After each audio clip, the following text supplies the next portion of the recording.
This week's guest is Jeremy Joszef. Jeremy is the director at Camp Morasha. He's been the director for the past 10 years, supervising all aspects of camp programming, staffing, facilities, fundraising, alumni development, board development, recruitment, marketing, everything in the camp. It's incredible. After studying at Shalvim, Jeremy attended YU Yeshiva University, where he graduated with a BA in marketing. And during his time at YU, Jeremy ran Yeshiva University's Torah Leadership Network.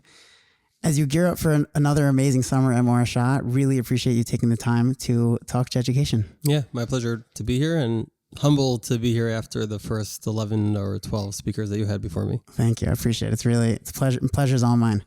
So first things first, what inspired you to become a camp director? How did that come about? A lot of people ask me that because people ask, I'm very passionate about camp. People tell me and they want to become a camp director, and they ask me, how did you become a camp director? Camp director is not the type of thing you go to school for. It's not like graduate school Totally. like for camp directorship. Sure. It's really being in the right place at the right time. Was always passionate about camp. Been in camp since I was in third grade. Haven't left. Always in Morashas? Not necessarily always in I Morashas. make mistakes. No, in all seriousness, I actually credit so much of what I know. Right, you were in Masorah. I was in Masorah, born and bred. Right. A ton of Akar Satov to Masorah. Nice. That's cool. Yeah. So, and then what happened? Like, how did that come about? So I was graduating Yeshiva University, 2004. And I told the camp that I was working at, Morashas, I was a program director, that it's time for me to get a quote unquote real job, Right. which I hate when people say that to me, but I want to say it myself. And they offered a full-time job in programming, a broader Full-time, like year-round job in programming. broader portfolio Wow, cool. than just programming, involved in fundraising and board development and some construction. And I did that until 2012 when this position opened up and they asked me if I wanted to be considered for it. And I totally laughed, not only laughed in their face, but at the interview for the position, I was sitting with all the board members around the table, and my presentation to the board was, here are the top 10 reasons why you should never hire me Really? for this position. Oh, that's so interesting. Yeah. 10 years later, I actually had a board meeting. It was this past summer, was my 10th summer, and I reminded them of the top 10 reasons, and That's really I thank funny. them for still giving me a shot. Nice. That's awesome. So, and what's really important to you as an informal educator? We're big believers in summer camp, not only the experience it gives in terms of the social emotional growth that they experience, the confidence, the self-esteem, all that. Certainly the Jewish, informal educational impact. What's most important for me is when we do the experiential educational aspects of camp, which is so much of the experience, is that it's real.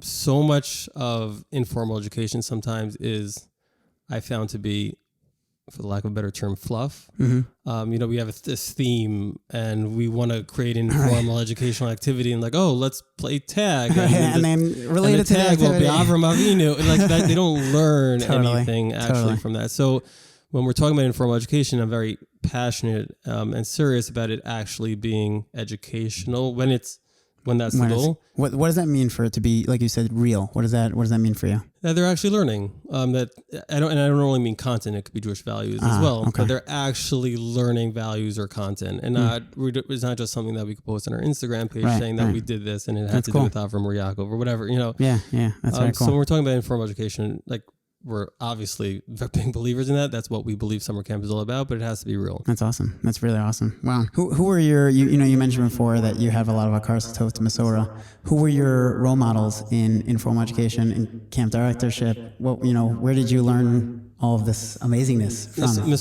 Camp Morasha, certainly first and foremost. I owe so much to Shlomo Brazil, Eli Brazil, Chaim and Chavi Hagler.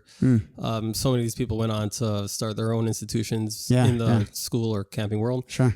I remember as a kid, as a third grader, all the way up to college, just looking at them and how they run the camp. I was assistant program director my last summer in Masorah in 2005, and I had a chance to sit through many meetings with Chaim and Chavi Hagler, and the way their brains worked and the way they were able to look at a program and not only run and execute that program in a way that's obvious, but a way to go deeper and think of how can we do this in a more meaningful way, in a more creative way, in a more organized way, was incredibly impactful to me. And so much of what we do in Morashas is a credit to them. And then in the camping world today, there are so many directors that I continue to learn from. Jeff Braverman from Nesher is certainly one of them. Cool. Yeah. I feel like I remember when I was working in, sleepaway camps, everyone always talks about like Jeff. Yeah. He's like the, legend. He's a legend, and he's been around so many years. He has so much experience. Yeah. That's awesome. That's cool. Special guy. Would you say that there's any overlaps or I guess consistencies between those people and their actions that you learn from, and things that maybe you used and brought into your own home in terms of the way that you relate to parenting in your own home from what you've learned from them? I haven't been a parent for too long. My oldest is 6. Okay. So I can't call myself a parenting expert. Sure. That would be unfair and inaccurate for me to say. I think building a culture in a camp is very similar, if not exactly the same, as it is in building a culture in a home. Sure. Culture is all about, it's famous, behaviors, systems, and symbols, and how you treat people and how you talk to people, behaviors, symbols, and what does your Shabbos table look like? In camp, it's a whole different story, obviously. Right, sure. And systems, what your policies are, what your rules are. That's what we spend so much time in camp doing, how to build that right culture, and try to do it here in my home. Not as successful as in camp. It's much easier to create rules. It's much easier to create and execute rules for other people's children than your own. Of course. And what's the ideal culture? I guess let's first start with Morasha, and then I guess maybe we'll move over to what you would ideally see in your home. Like, what's that ideal culture in Morasha that you're looking to create? Yeah, there's a lot of levels to that. There's on the staffing level, like a culture amongst the staff, and then there's a culture, around the whole camp. On a broad level for the camp, we are very focused, it's no secret, to create a camp culture atmosphere that is not only focused on giving our kids an incredibly fun summer through the programming, events, trips, sure, but through the fun to be able to inculcate and impart our core Jewish values. That is like very clear to anybody who applies to camp and comes to camp. I like how it spells out Morasha. That's pretty. That's pretty. It's a rocking. coincidence. It's awesome. Why those 7 values? Because it spells out Morasha. Nice. No, nice. That actually, it's funny you should say that, because there was a process involved in. I'm sure. Yeah. Yeah, it was a committee of people. And committee of people who worked in the camp, or not necessarily senior staff. Okay, it was senior staff. Were there any? There were a few alumni involved in the conversation. That's cool. It was my first summer as director, and I didn't want it to be gimmicky. Yeah. So I was nervous about that, but we did want it to be something that stuck in the minds of our campers. And look, you could think of a value, and there's so many different words to pin on that value. And there were certain values we knew worked for camp. Mutual respect was an obvious one. Achdut was an obvious one. Responsibility was an obvious one. And once we had our few obvious ones, then there were some other ones that we so observe and study, not only to learn about your Judaism, but to live it. So observe and study is not the classic term for that, but it starts with an O. So we chose, it worked. No, I hear you. But, and what you said, you wanted to like stick in the campers' minds. How do you accomplish that? I'm not just saying this. I do believe that it is woven through almost everything that we do. Mm-hmm. We don't want everything to be about the values, because that will backfire. Any parent would know that you can't stuff it down a kid's throat. But it's reinforced both in a facility level and a policy level, and also in a programming level. So on a facility level, for example, instead of just having a gate up to block our girls' waterfront, we have a 220-foot mural that depicts the 7 values. So when they're walking, every camper walks by that every single day. So just visually, when you're walking around the camp, you see it. Nice. And on a programming level, we reinforce it every Friday before Kabbalah Shabbos. The entire camp comes together for the pre-Shabbos video. But before that, we give out 7, we call them values bracelets for 7 boys and 7 girls who embodied one of the 7 values. Really? We happen to have 7 age groups in camp. Oh, wow. That works out very nicely. Yeah. That's cool. And the kid, one of the most beautiful things, besides for it being Shabbos, which for any program director or camp director, that's like the most beautiful time of the week. Totally. But to be able to watch. The best. Yeah. Oh my God. Incredible. Certainly before the kids came along. They're 100%. Incredible, but Shabbos changed. To see 1,000 people in the Merkazia cheer on a camper who, and that was also what was so important. Before, the people that shine in camp may have been like the best athlete. Sure. To be able to see people getting like picked up on shoulders and being brought up that's awesome. to get a bracelet for mutual respect or for like observe and study, learning, living their Judaism, responsibility, achdut, heart and soul, like that is priceless. And it's amazing. And sometimes it's that athlete who showed that mutual respect, and sometimes it's not. And to sometimes see that athlete is great for everyone to see that, and sometimes to see it's not. It's very powerful. Totally. That's awesome. The athlete is not mutually exclusive to the mutual respect. Sure. No, totally. 100%. It's interesting. I wonder if like parents, I feel like they don't generally do that. Like have, think of like, okay, what are our values? And then how are we going to bring that out in every aspect of our homes? I feel like it would be so interesting. Imagine if parents did that. It would be an ideal. Yeah. No one lives that way. No, definitely not. But no one has it's something for parenting to learn maybe from camp. Like I remember my head of school also always liked to say, what can schools learn from camp? What can homes learn from camp also? So that's like a very interesting idea. To be intentional about values is incredibly important, because then all your decisions are easier because they're reflective of the values, the policies that we make. It's just so much easier to sit around the table and say, do these fit within our values, our educational mission? Before this, Morasha, I was very involved. I was full-time, as I said, and program director before being full-time. The decisions were harder to make when the mission was a little bit more fuzzy. Interesting. So like this, if anything, you feel like makes it easier, like your job easier also, because it just feels like it's natural. Like this is what we're going for at 100%. All times. That's so interesting. 100%. And it's easier to communicate to prospective parents what our camp's all about. Right. Oh, that's very interesting. That's very cool. I know that one of your famous sayings is, so built on values, runs on fun. How did you take those spirited moments, which, you have as part of the values, and those, that values, but also the fun, and make it so cool in Morasha? Like everyone's seen the clips of the, the Joey Newcomb concerts and every single Morashas. You make it something that it's amazing to see these kids that are otherwise not really getting into Jewish music, and they're like going crazy. And obviously, when you put on certain songs, kids will mosh, but whatever, but you're creating a certain energy there. And like, I know you on Tish B'Av, you have this Kumsitz, and you had, Dovi Shapiro 2 years ago or 3 years ago. It's amazing. You make it very cool. How did you create that? That's a hard one. You might hear this a lot from me.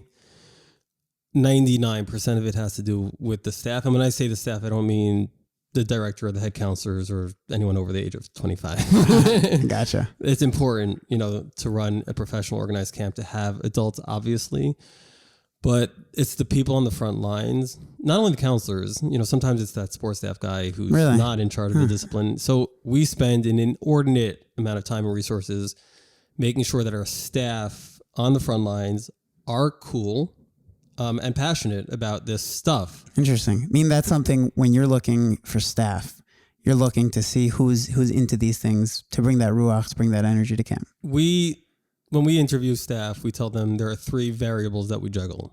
And we're very explicit about this. I mean, we literally have a video that we send them before their interview, and then we say at the interviews that we're juggling 3 different things. We're evaluating, number 1, are you qualified for the job that you're looking for?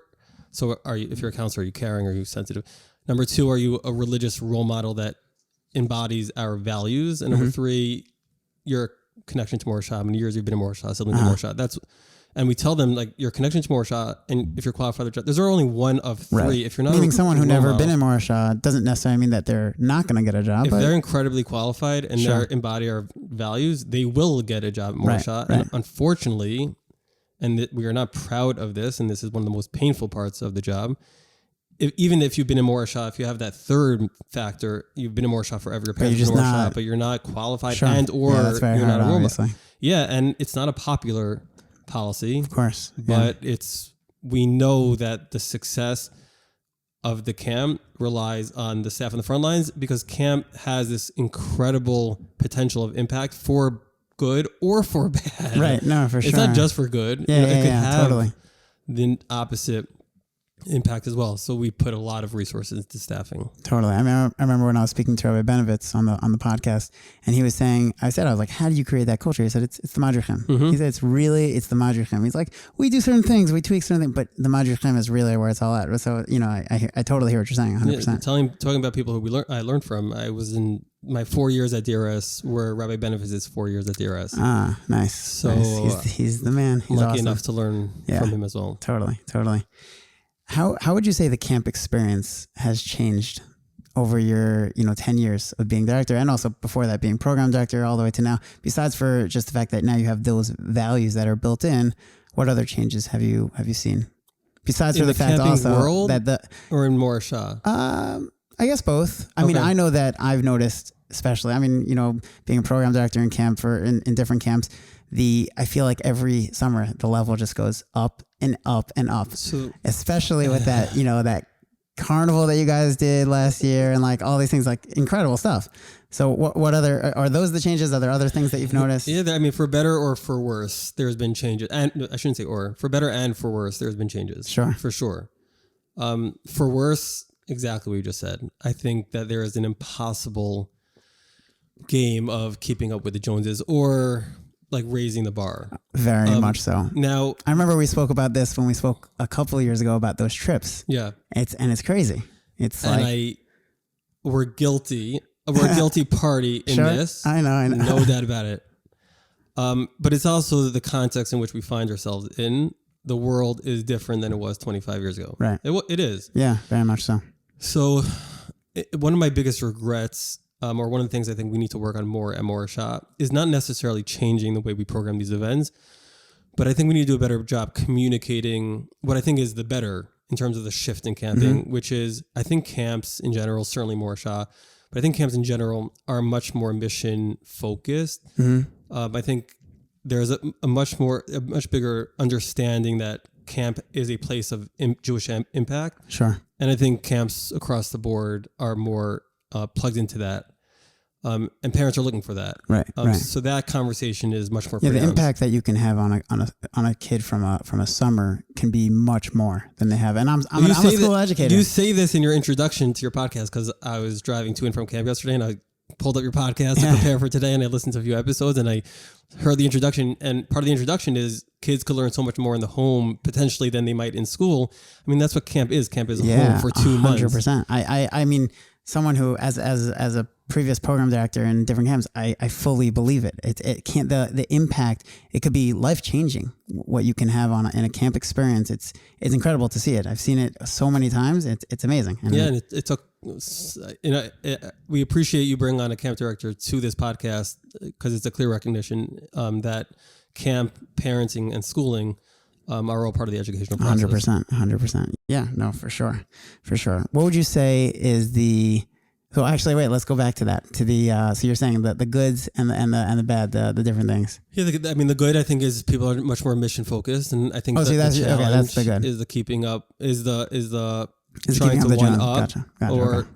But to be fair, I think every school and every family tries to, when they're programming fun experiences, part of fun is different, is unexpected. That is part of fun. Sure. So it is this balance between providing a fun experience while not spoiling our campers. And I have this thing that I think almost all our campers know at this point, that we are here to make them happy and not Jappy. And that's not just like a funny slogan. Yeah, no, that's good.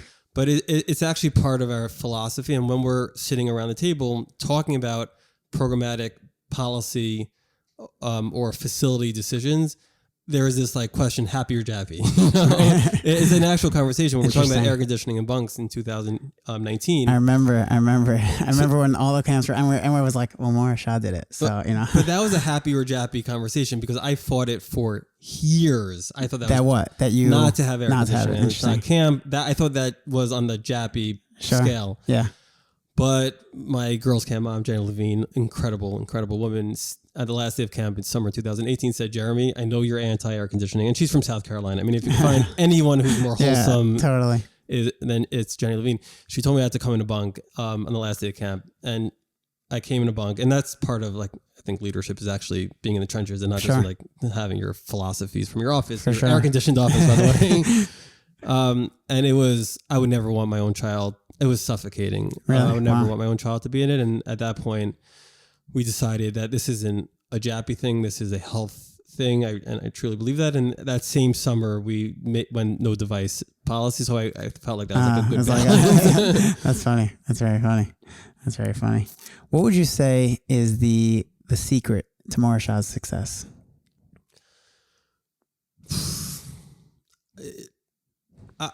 I would say that there's no like silver bullet.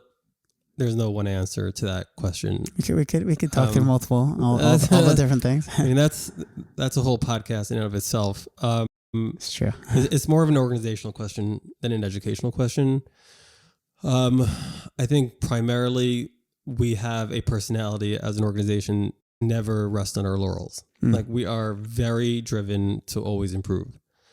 So I think that fundamentally that's a very important factor that drives the success. Totally. Yeah. There's a lot more. I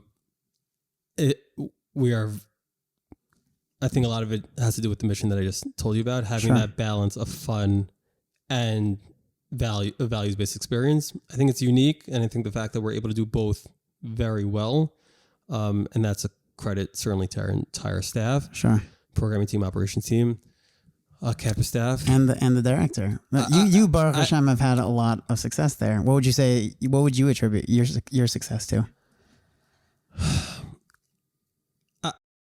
I think that it has to do with who we hire and the culture that we create. I'm in my office most of the day, so what's happening in camp for those 7 weeks can have much to do with me. Right. Like I'm literally in my office. Well, you're setting it up before the summer. Yeah, so it's who we hire. Sure. And it's the culture that we're building around that. When we hire staff, I'm very focused on it being a drama-free environment once camp starts. How do you do that? I know camp. No, but I know camp. Camp gets very intense. Yeah. And I've actually heard that a lot from a lot of my friends who have worked at Morasha, that it doesn't exist there. And obviously there's the intensity of camp there, but that drama doesn't exist there, which I think is super impressive. And I'd love to hear more about that. And I think that could be very relevant for parents to hear also, like how to create that. How do you do that? Well, parents aren't hiring people. So right. This first thing this first thing won't be relevant. The next thing might. When we hire people, we're explicit about our goal of a drama-free environment. I am like completely not only anti-drama. I'm allergic to drama. I'm like completely allergic to drama. I have no patience for it. So there's no oxygen for the drama in the camp. It doesn't get you anywhere. It gets you one place, not back the next summer. So everyone knows that, and we're explicit about that when we hire. And we don't hire people. Obviously, it's not just about an interview. We also look into the person. And we don't hire people who stir pots. We just don't. So it starts with the hiring process. But then it's also about how you interact with the staff, and having a sense of humility and knowing that while you might have the title of CEO, leader, director, whatever it is, parent, we don't know everything. Right. We just don't. Sure. And my staff knows that I know that I don't know everything. So it's not like I come in being the boss and saying, okay, I know everything and I am, the person who's going to dictate what's going to happen. Everyone knows. Everyone's like, oh my God, you're the boss of 450 people. And I was like, I feel like I have 450 bosses. I'm just like, right. I'm here to really support. Right, to hear and support them, sure. They're on the front. I mean, they are in the craft studios or in the bunks or in the, in the dining room. Like, sure. They need to do their jobs to run the camp, and I just need to support them. Right. So very often I feel like they are my bosses, and I just need to provide them all the support they need to be able to do How do you do that? How do you give them so much support? And also, I guess, to ask it in a slightly more nuanced way, certain times you do have some, very different personalities and sometimes very intense personalities in camps. How do you help those personalities mesh? It's not always easy. Definitely there are different personalities on our team. But when everyone wants the same thing and it's not about them and it's about like the product, the impact, the children, if someone wasn't focused on like that sincere mission, then they wouldn't be on our team. Got it. Once they are bought into the mission and they're focused solely on that, then those interpersonal things, it does obviously come up because we're human beings. Yeah, of course. But it's fleeting. Got it. It's so interesting. It's incredible. It's amazing. Yeah, I mean, I'm not just trying to be humble here. I really believe that the success of the camp has everything to do with certainly the senior staff and the junior staff we hire. My part in that is building that team and trying to form the culture. Sure. Wow. So I guess this is, we've mentioned this a little bit, but to ask in a more explicit way, besides for obviously growing the camp and, the camp having a successful summer, what are your goals for a summer at Morasha? Growing the camp in terms of numbers? Yeah. So that's actually not a goal. Oh, really? Yeah. We're a nonprofit summer camp. Right. And one of the, people always ask, why don't you start your own camp? For-profit camp would be so much more, it would be more lucrative for sure.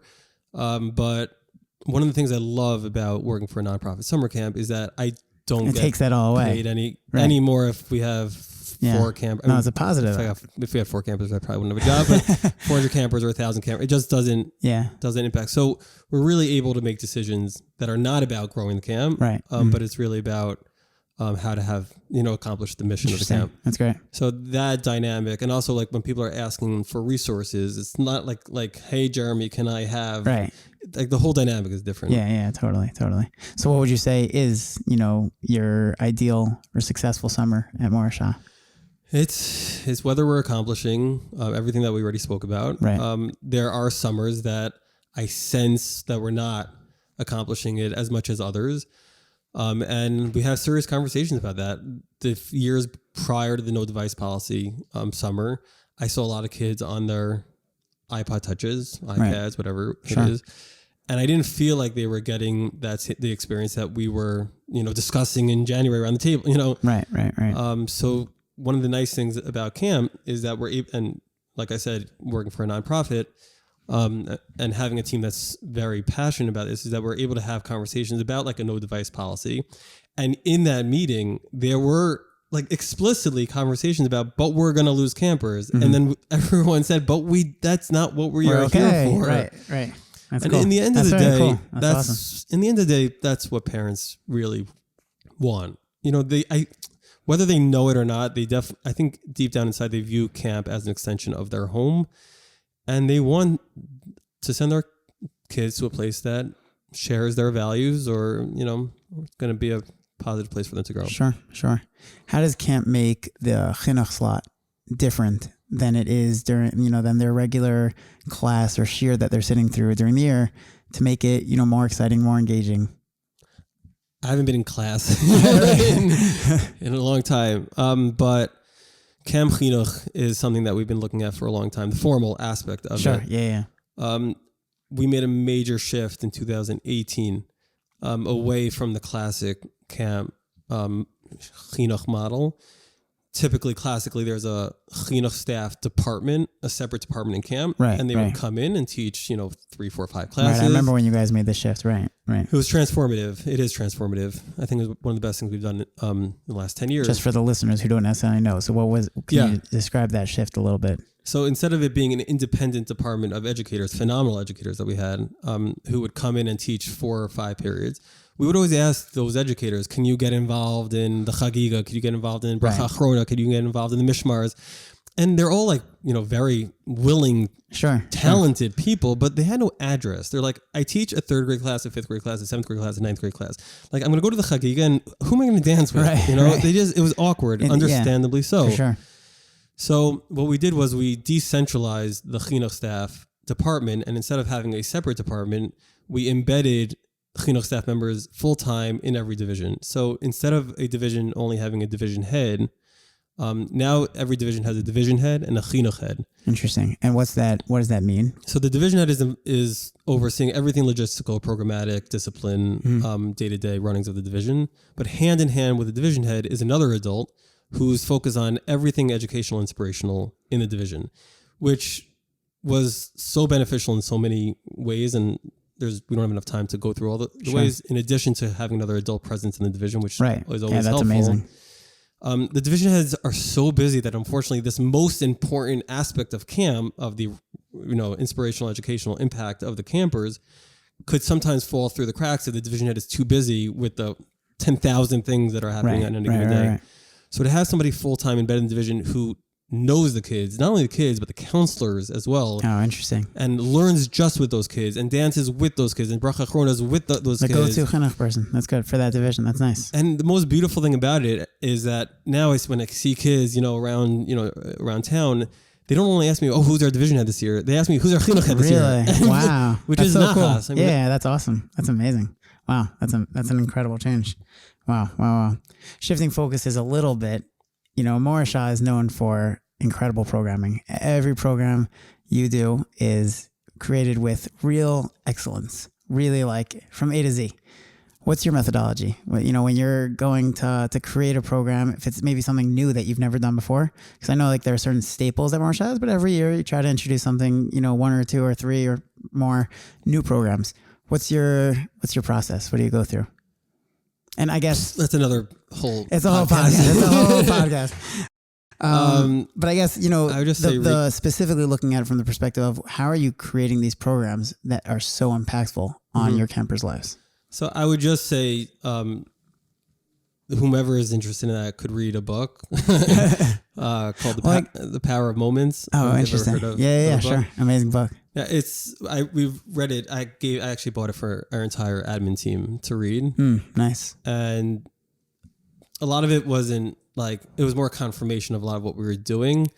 But there was a lot of nuggets in there that are reflective of what we do in camp to really make those programs memorable and impactful. Do you think that all those nuggets are things that could be replicated in a home? Many. What would you say some of the ones that are of those many?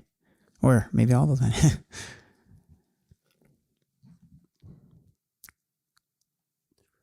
I think that a big yesod is to not only meet the expectations, but exceed them. Do something. It doesn't mean, spending more money. It doesn't mean throwing more things at them, but it's doing things that makes it a little bit more special than what was expected. So kids expect certain things from a Shabbos table. Sure. Kids expect certain things from a Simchas Torah celebration. Right. Right. So as a family, it could be okay. We could just do what's expected of us and go through whatever the rote, whatever we did last year. Or how can we make the Seder a little bit more unique? How can we prepare it in a way that's going to be more memorable? And to be more intentional about it and thoughtful about it would make a big difference in your own family programs. That's cool. Yeah, no, I think it would be helpful for parents to look at them as programs. As I say on every episode, educators are that, every parent is a Jewish educator, whether you run in the profession or not. We're also programmers. We're making the programs for our children on every Shabbos could be a program in itself, and I think if parents would take that perspective, it really would change how impactful it could be. In a way. And Rabbi Kamenetsky alluded to this in his podcast with you when he spoke about his wife and preparing for the Seder. Yeah, exactly. She's given Zooms on this over the last few years. Right. And, I am not in the right column of a parent who is intentional about the experiences. I mean, my kids are younger, but to be able to turn to people like Rabbi Kamenetsky and learn from those powerhouses how to make these events or situations more impactful, that's... Yeah, totally. No, it's awesome. You have a unique position where you get to spend 2 months every single summer with other people's children. And you probably get to learn a lot about those children that maybe sometimes either their parents or their educators or whatever it is don't see. What would you say are your biggest takeaways, or I guess what advice would you give to parents based on your experience with the children? I think that children need to figure things out themselves. I think that in general, our parents, I can only speak about our camp parents. I think they take like a lot of flack. I think administrators like to say, "Oh, the parents these days." It's really not so. It's not so bad. Right. I think we'd like to feel bad for ourselves. It's really not so bad. Of course, are there difficult situations there? Of course. Are there specific situations that are like more sticky with parents than others in camp? Like I know, like I remember specifically like with regards to like getting packages and and cell phones and stuff like that in camp. Are there other areas like that? Well, those are like. We're very clear about our policies. Right. So those things aren't really... More, I mean, like in terms of like that, in terms of that autonomy that camp has to make some decisions versus like the parents would say, well, I want my child to have a cell phone. And obviously the camp says, well, sorry, that's our policy. Well, are there certain areas that are, more gray? Yeah. Yeah.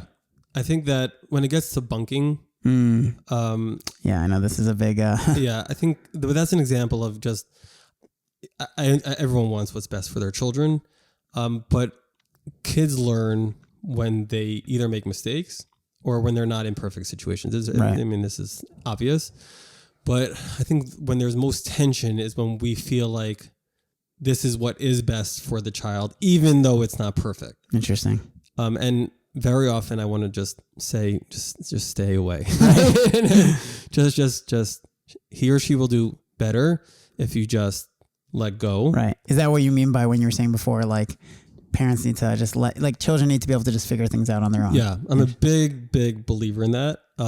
There's a lot of talk about social emotional support and, and what type of mental health team do you have in camp? And we actually are expanding that this summer, but that's cool. But nice. I actually don't want to talk about that because we could talk about that.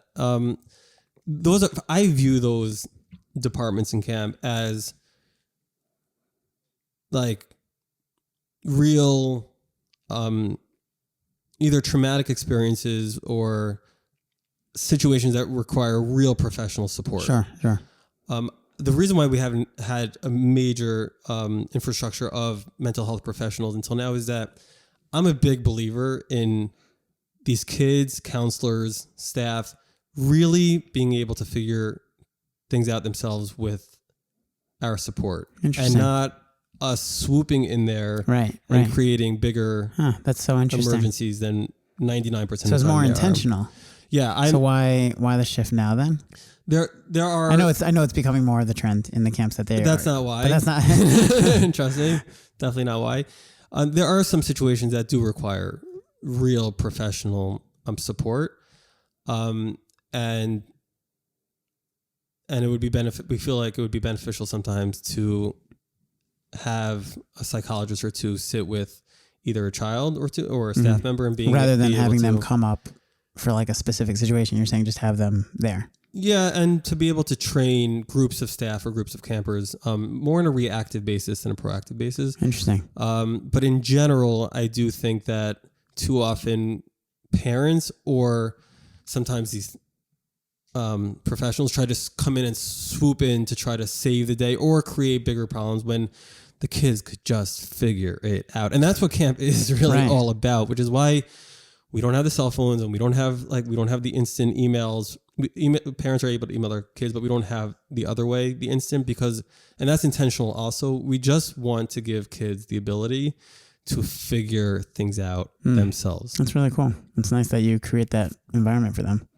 Yeah, and we see like a lot of people going into COVID summer with like, oh, it's they were on Zoom the last and like I heard these stories from other camp directors, like emails, WhatsApps going back and forth. This is a crazy summer, and we're just like, no, this is like what it is. This is what the kids need. This is children. This has always been children, and let's just let them figure it out. And we found it to be like a totally fine, normal summer. That's awesome. That's amazing.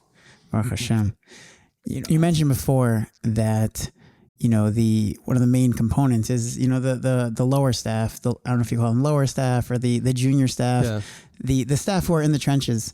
How do you train them to be, obviously you said you look to make sure that they're going to be those people who have that on the interview, but how do you then train them to take that, maybe some of their innate talents and bring it to Morasha in a way that they really make the campers have the most impactful summer ever? Yeah. I'm not a huge believer in formal training. Oh, really? Yeah. I've never heard of it's very rare for me to hear of an educator that came back from professional training day saying, that was amazing. I learned so much from that day. I'm going to be a completely different teacher now. And the same thing applies to camp. I can Relate? As an educator, I could totally agree and relate. Yeah, 100%. So same thing with camp. Staff orientation, I view much more as a team building experience and opportunity than let's impart our wisdom on these kids who have not yet been in the lion's den. So what do you do during those staff training days? So we make it shorter purposely, and there's a lot more of of course we have certain meetings. We have to impart certain policies and information, right, of course. But we view the training aspect to be a lot more continued throughout the summer and not pre-camp training. I don't even like using the word training. Right. I think like support is a much better.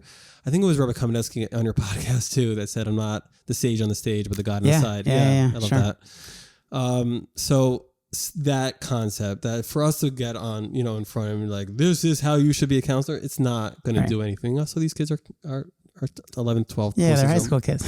So to really have the network and support in the on campus and really in every department in camp to be able to be there to support them. To obviously this year with those, and I know I mentioned that the mental health team is going to be more reactive, but they are going to be part of. We're going to look at the calendar and have certain topics to really, in an informal way, sit with our counselors and sit with our specialty staff and say, okay, we're a week into camp. Let's talk about, something that might be applicable 1 week into camp. We've been in this job long enough to know when certain issues start surfacing. Right, the calendar, we can make a whole colorful calendar, about the issues of week 6, Sure.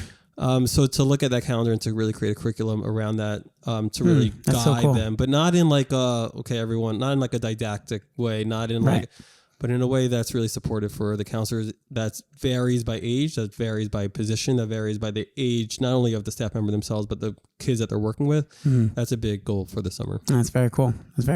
So I know you said you don't like the word train, but are there ways that you, I guess, train or help the staff along to help their campers, either the junior staff or the senior staff, to connect with Hashem more? One of the biggest impacts of the chinuch head position, like we spoke about before, was having educators there to be able to not only impact the kids themselves, but also the staff members. So part of the expectation of the chinuch head is to actually learn b'chabura with his or her own counselors. Oh, wow. The ratio is there. We're talking about a chinuch head with maybe 8, 12 counselors. So it's there, meaning it's conducive, versus having like a staff share, which of course we have at night. Right.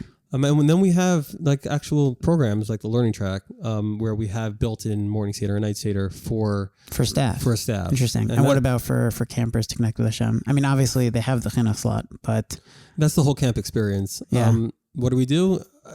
We're very mindful of like moments of inspiration, but also like long-term sustained growth. That was actually our color war teams 2 summers ago. Oh yeah, that's so cool. Not those words, obviously. Right, that'd be like a weird cheer. That would be very wordy. Yes, exactly. Hard to get in there. Akiva and Moshe. Moshe being like the flash of inspiration at the burning bush, and Akiva with the slow drips on the rock, and it being sustained, steady growth. And how camp is really an opportunity for both. We obviously you mentioned Tisha B'Av, the Tisha B'Av comes. It's like that is a moment of inspiration. Sure. Of course, impactful.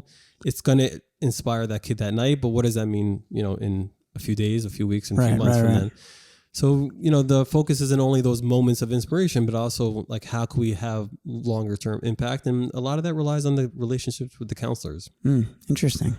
And would you say that creating those moments, which obviously there's not going to be like a Tisha B'Av comes, it's in someone's home per se. I mean, it'd be nice, but how can those moments be recreated and replicated in home for parents to help their children connect better to Hashem? I mean, obviously we spoke a little bit about it, making things a little more unique and fun, and, looking things at like a programming, any other. Yeah. And natural.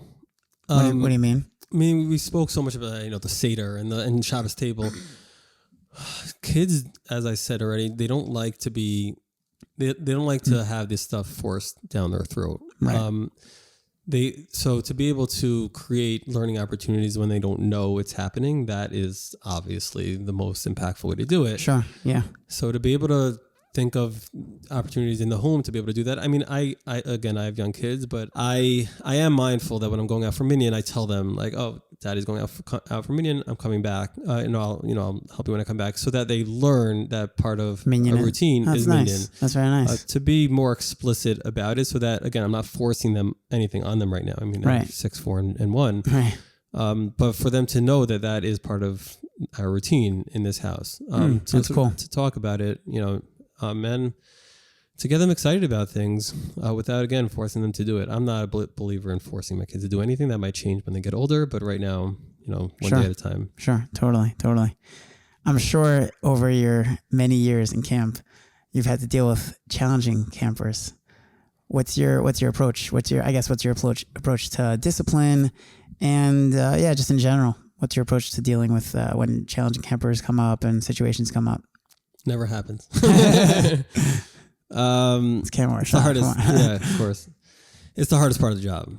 To tell a camper that they can't come back to camp, or they have to leave camp in the middle. Obviously, there's challenging campers that we manage throughout the summer, but that's typical. Sure. And we have great staff and great support staff, great camp moms on staff to be able to really manage. Again, the chinuch heads play a good role in trying to navigate some of those typical dynamics. But then there's more extreme situations. Have you had to kick out campers before? Unfortunately, it's rare to have a summer that doesn't happen. Really? Oh, wow. Unfortunately. And staff also, or? Yeah, we haven't. Yes. No, unfortunately, we have had to. And this is the worst part of my job. No question about it. Sure. Yeah. Not only because it's very difficult to do and to communicate, like the actual process is painful, but we're here to help kids. And the decision to ask a kid to leave or to not accept a kid onto a program, there's this balance of what might be beneficial for the overall camp community. Sure. And what's most beneficial for this individual camper. Right. And those are really hard judgment calls. And you don't get like a sticker if you get it right or wrong. Right. No, it's right. That's I can't even imagine having to make that decision. No, it's very, very, very hard. Would you say that there are certain things that I guess that you learn from that? I mean, I guess it's different, obviously, when you're parenting. And I know you said your children are younger, but in terms of discipline in the home, are there certain things that you learn from, the way you either sometimes do discipline in camp or sometimes don't discipline in camps to discipline in the home? Obviously, you're not going to kick out it's different. Yeah, that would be extreme. That would be very extreme. But, I learned from camp never to be specific about the punishment. What do you mean by that? Because then you need to deliver. You need to actually. Oh, interesting. I mean, like to say, if you do this, then this is going to happen. Interesting. Because I made that mistake in camp. I said, if you do this, you're going to be kicked out of camp. And then you got to do it. And then you got to do it. Right. So to say, this trip is coming up and winter break is coming up, and we have something, and you're like, if you don't, we're not going to go to the water park, and you pay for the tickets and you're going to the water park. Yeah. Totally. I've been there, done that 100%. Yeah. So. Totally. Tefillah is really, really hard. It's hard for everyone across the board. It's adults, rabbis, everyone has a hard time with tefillah. Are there things that you've done in Morasha that have been innovative or anything that you've done to make tefillah more accessible or exciting for your campers? So I learned how to daven in camp. That's common. I think that's pretty I've heard common. that a lot. Yeah, I don't think I'm an exception to that. Sure. So having tefillah be an experience and a meaningful experience in camp is crucial. I think that, like basketball, obviously I'm not comparing tefillah and basketball. We always debate, should we have clinics in basketball? Should we teach them? And like a big, I think, winning philosophy is you got to just let them jump into it and they'll learn the skills as they do it. Yeah. So we don't have these like crazy programs around tefillah. I learned how to daven in camp because I daven in camp.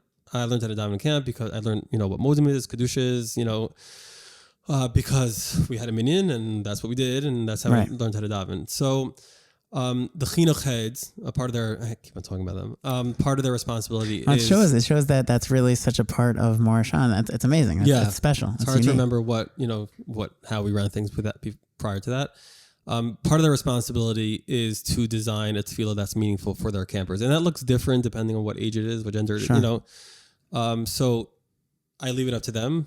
But yeah, we do believe that camp is a place where many, many kids have the opportunity to learn how to daven. And I actually lead a davening on Shabbos, 8th grade boys and girls. That's cool.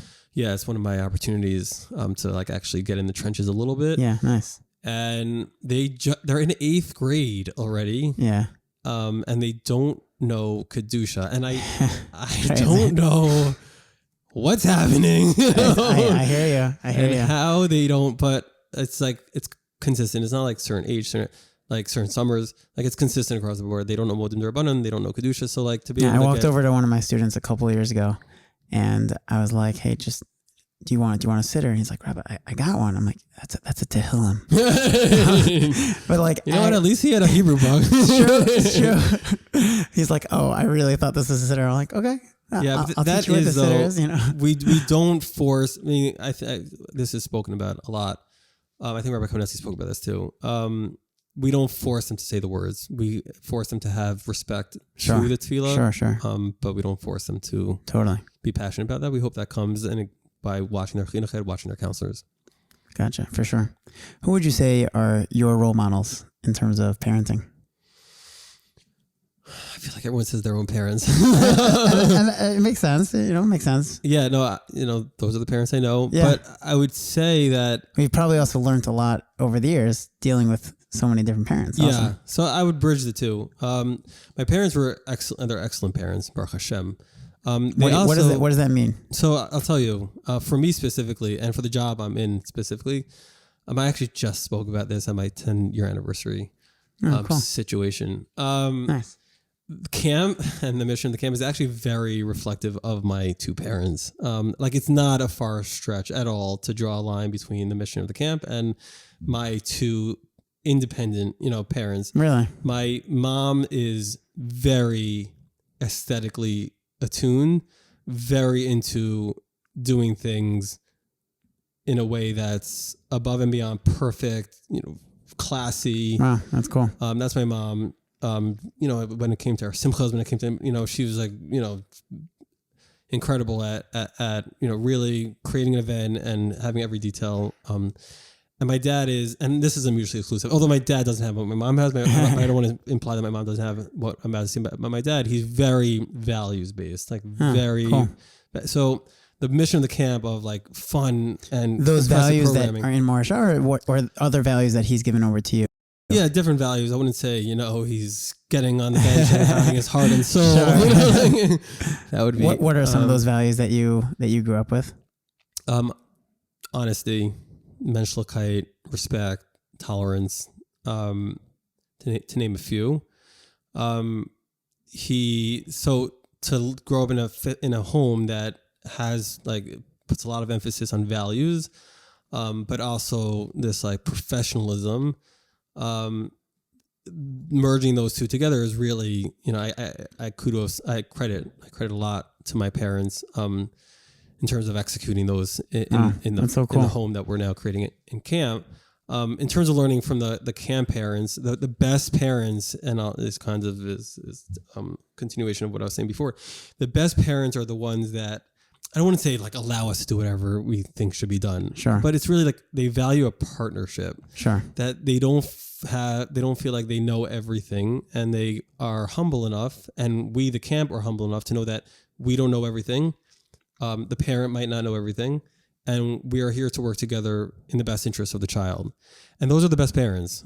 So I have parent-teacher conferences for the first time next week, and I'm going to go into those parent-teacher conferences with that mindset.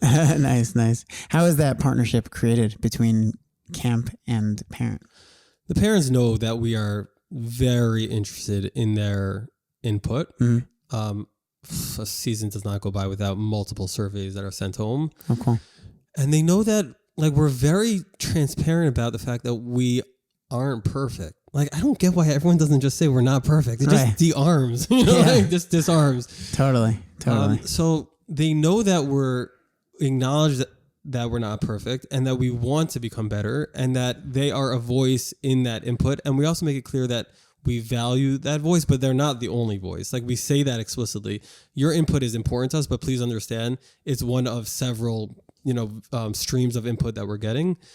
And that creates this partnership in this conversation. A few years ago during the year, I had something called communal conversations that I went to, I think it was 5 or 6 different communities and just opened up the floor to anybody who wants to come. That's so cool. Yeah, in our main feeder communities, flew to a few different warm places, which was nice. Nice.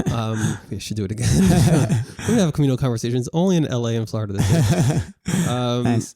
And so many parents were like, why are you doing this? Why are you subjecting yourself to this, feedback, and you don't need it. The camp is full. And it's because we value that communication, that conversation. So the parents know that we're open to it, and it's very valuable. Yeah, that's really cool. That's amazing. Wow. That's very special that you do that. And we started something called a PACT, the Parent and Camp Team. There's a few things that involved in PACT, the Parent and Camp Team. Some of them is technical, like a contract before the summer. It's called the PACT contract. That is like a contract between the parents and the camp. Really? Every parent has to sign it with their children. Interesting. So that's the PACT contract. We had a vision. We started this a few years ago. We had a vision of creating programs throughout the year with parents, leading up to the summer, of trying to that's so cool. support new parents and like how to prepare kids for like a healthy summer and whatnot, and brand that under this PACT umbrella. But then COVID hit and like everything fell apart. Yeah. Gotcha. We don't want to talk about that. Totally. What's your approach during the summer when you are literally running a camp to still be able to devote time to your own children, to being a parent? Or you were a program director, so yeah. you know the answer to that question. It's hard. It's really, it was impossible. It really was. Is it different as a director than a program director, or it's? Well, I was both. No, I know. So I'm saying now that you're as a director, it is different. But let me start by saying I have another 10 months of the year where it's the opposite extreme. Right. Totally. I think I want to complain about both. I am very available from September through. I work from home. Right. It's a blessing. It's amazing. Both my kids were homesick today. Nice. I can't. I'm sure you got a tremendous amount of Morasha work done. Exactly. It always gets done somehow. It's just a question of how many hours we sleep. Right. And during the summer, it's the opposite. It's the inverse. Definitely not available, but I do try very hard. We have amazing coverage. Every parent at camp, the day camp, it's open from 8:30 to 5:30. I've heard about the amazing incredible. Yeah, incredible.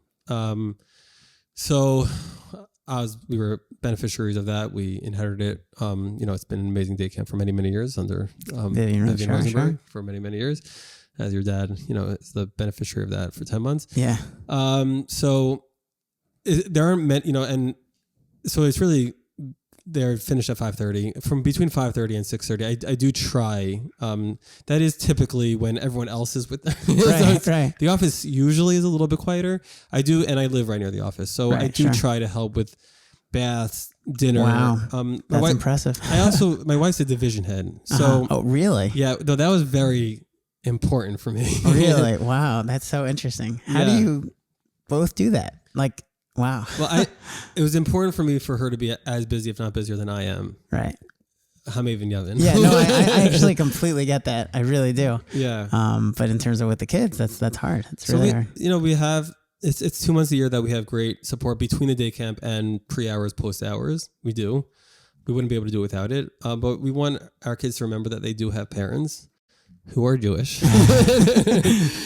And for those hours between day camp and quote unquote bedtime-ish, we are present.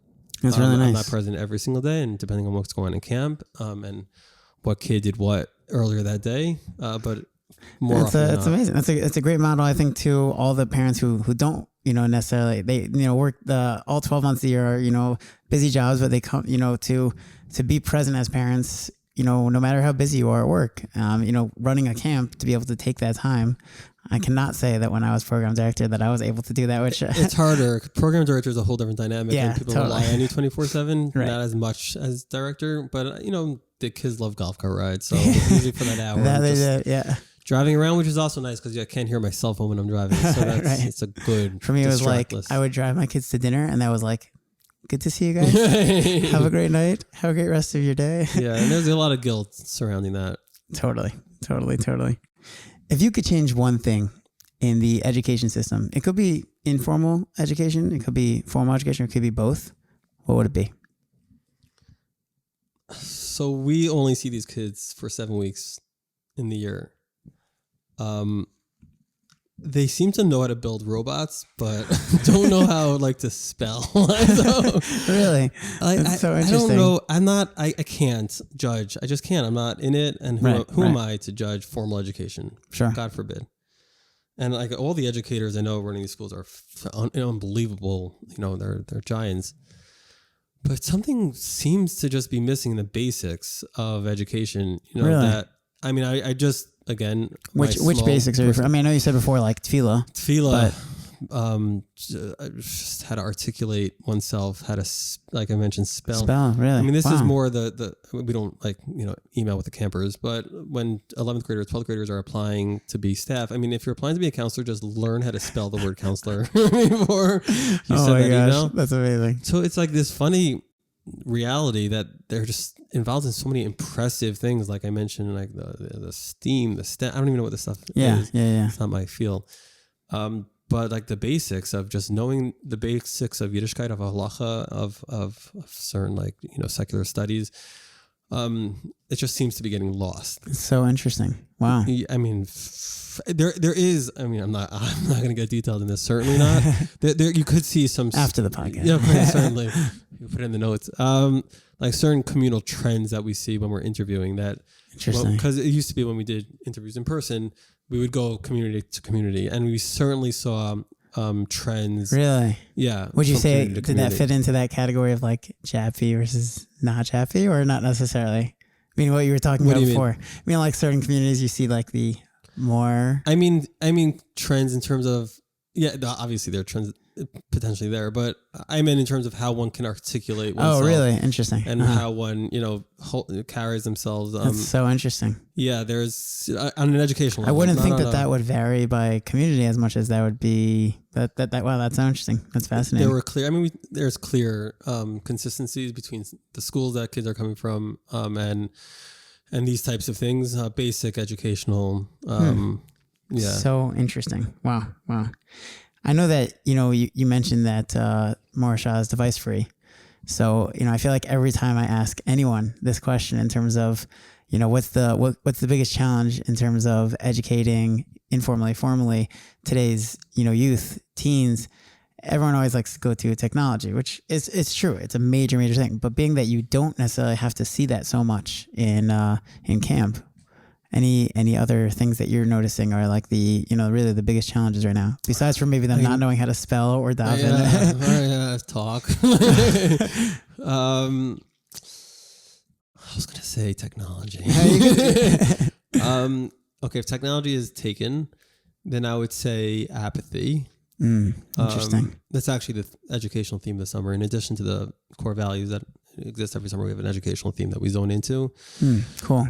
So this year is the theme is going to be people of passion, and that's to counter this general sense of apathy that we see in a lot of 100%. kids. It's crazy. And staff. I see it every second of my day, and it's crazy. It's sad. It's really camp. How are you? What are you? Camp is a way to bring out passion. Sure. More, I would say. No tests. Not as much pressure. Not as much stress. Not as much anxiety. Do you think that's what's building that apathy, the stress and the anxiety? I think we do a poor job in our community and in our camps.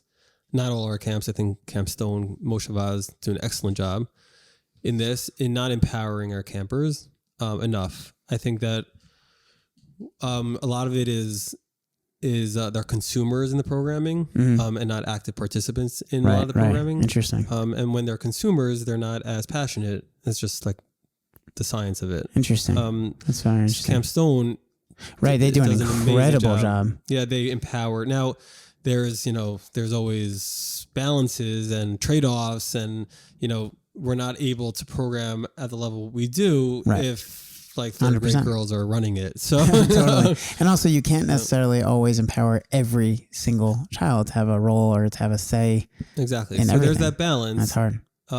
But the more you could empower kids, and I'm probably talking more about staff here, and older campers than the youngest of campers. Right. They're just excited to be in camp. Right. But certainly the teens, as you get to the teens and the first years of staff, we're going to be focusing a lot on empowerment and to counter that apathy and bring out more passion. That's awesome. Since you were going to say technology, yeah. What's your take on technology? I guess if you had a child who was a little bit older, who had a phone or had an iPad, or and what would be your take? I think it's the worst thing that has happened to children and adults. I don't think this is a children question. No, this is it's terrible not. Yeah. for adults as well. Although anyone listening to this is listening to this on a device. People are quick to say, "Oh, but look at all the Torah," and that is 100% true. But I think let's be real. Technology net has had a massive negative impact on our community. And I think we just need to accept that. Not only our community, like I would imagine just in our classrooms. I listened to some podcasts also, as I said, going up to camp, and people were talking about laptops in classrooms. I used a laptop in class when I was in college. Like there is just no way. Yeah. There's no way.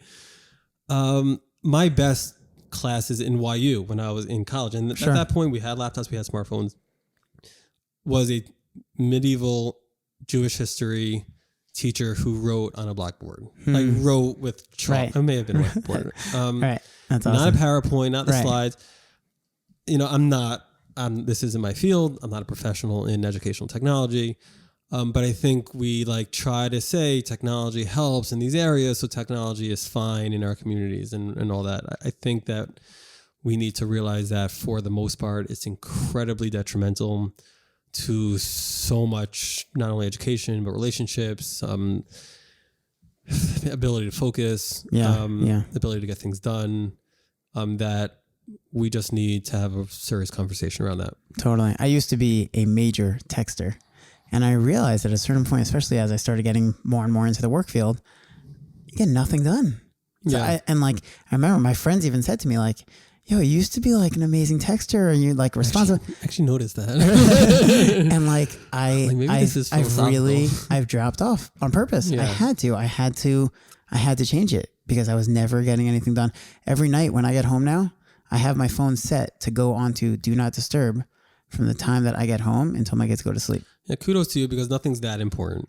Right. The people that are most important in terms of an emergency when you're home are the people already with you. Right, exactly. And my wife said to me sometimes, she's like, well, you've missed some important calls. I'm like, but there's nothing that's that important that second when I'm being a parent to my children that I can't call back afterwards. Yeah. 100%. I'm not a parenting expert, but it's something that I've seen because I've seen it.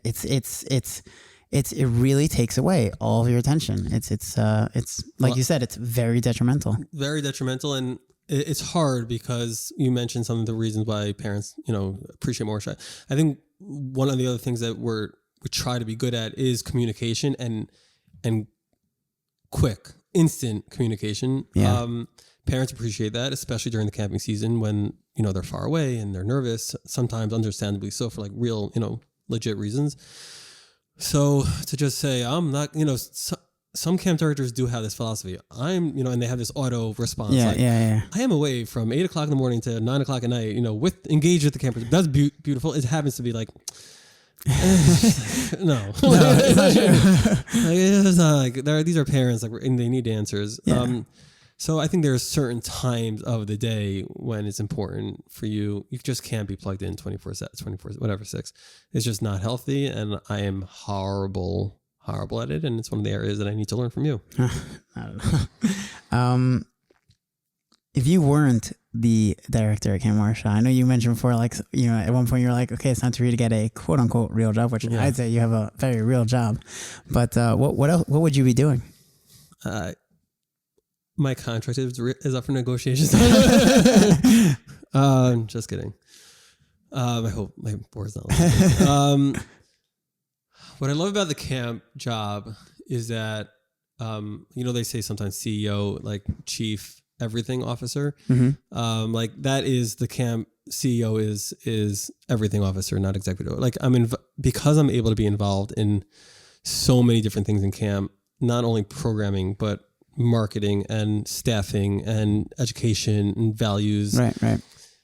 I just don't know what other job out there would afford me that opportunity to be involved in such a wide range of skills while working in such a flat organization that there's not many levels between like the main office and the end user of the camper. So between having like that flat organization and being involved in so many aspects of the organization, it's very unique. If I could choose like my dream job and like, I would love to run a campaign for a presidential election. That's that's like Check my dream job, or the Olympics, like the actual Jeremy Olympics. Joszef for president. Okay. Not like a campaign manager. Okay. To be a campaign manager for presidential election, or to run like the actual Olympics, not like the Morasha Olympics. Yeah. Like those two things. I thought the Morasha Olympics were, like the same thing. We're getting there. Getting there. So yeah, those are also organizational, creative. Also has a lot of like, I don't want to say competition, but like this like cultural competition aspect to it. Right. Totally. Yeah. For sure. That's cool. You mentioned before the Power of Moments as an amazing book and a great way for parents and educators and camp educators and informal educators to be able to create those powerful moments. Are there any other education books or Sfarim that you'd recommend for parents, to create that camp experience in their homes, or for educators to create that camp experience in their schools? Yeah. I wish I could answer Sfarim. That's one of my goals. In terms of what I think we could do better in camp, I wish I could be more of a religious role model. Have a chavrusa, That's nice. But in terms of books, as you said, we're always growing. So. Exactly. In terms of books, on a parenting educational level, one of my favorites, and I'm a huge believer, and I'm a sucker for these like those books. You see in the airport. Totally. When I'm like an hour early to a flight, which only happens if I'm not flying with my kids. Interviews to Israel. And I like see those books. I'm like, how did I just buy 10 of these? How is it this expensive? So educationally, parenting, I read a year or two ago a book called The Coddling of the American Mind by Jonathan Haidt. I've never heard of it. Interesting. Oh, I gotta check it out. My favorite. Really? It's about, I think the subtitle is like how good intentions and bad ideas led to the like destruction of American youth.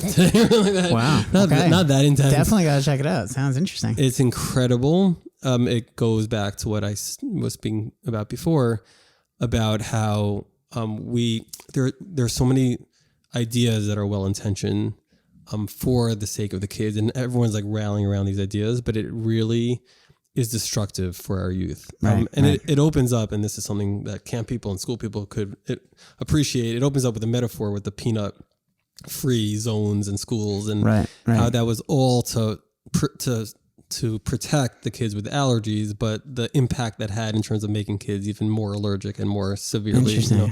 That's so interesting. And that was the opening metaphor of the whole book, and it's incredible. Wow, that's very cool. Yeah, very, about very certain ideas or policies or systems that we put in place to help our children, but how in the long run we're really hurting them. Wow. Yeah, the coddling of the American mind. Organizationally, I read this twice. It's a book called The Infinite Game. I read it once a few years ago, and then I read it a second time during the COVID summer. Gotcha. And it is unbelievably important for anyone working in an organization, especially in a leadership role. Cool. Gotta check that out. Unbelievable. Amazing. Thank you for sharing. It's amazing. Is there any final message that you would like to share with our audience? The final message I would say is consistent with so much of what we said thus far is for everybody, not only parents at home, but educators in formal educational settings to partner with us and view camp as part of this educational experience. We have so many educators that already feel that way, and it's a pleasure, an absolute pleasure to work with them. And then there are some frustrating moments when we feel like we're not working towards, on the same team towards the same goal. Interesting. Sometimes, mostly having to do with staffing. Sometimes dealing with certain grades post high school. That this is our modern Orthodox community, Right. and if we're pushing our role models away from our children, then how can you expect our children to come into your institutions inspired? So to be able to have these conversations is incredibly helpful, and to be able for people to hear a perspective from a camp within an educational context is very special, and I appreciate that opportunity. It was really a pleasure to have you on. Thank you so much for taking the time. Really appreciate you. You have done an amazing job to make Morasha the premier camp experience in our community, and sharing that with us today it's really special to hear. And really, like, all of your points are really amazing points for camp, but really can be replicated in different ways in homes, and for all the educators out there. And really appreciate talking to you today. My pleasure. Thank you. Thanks.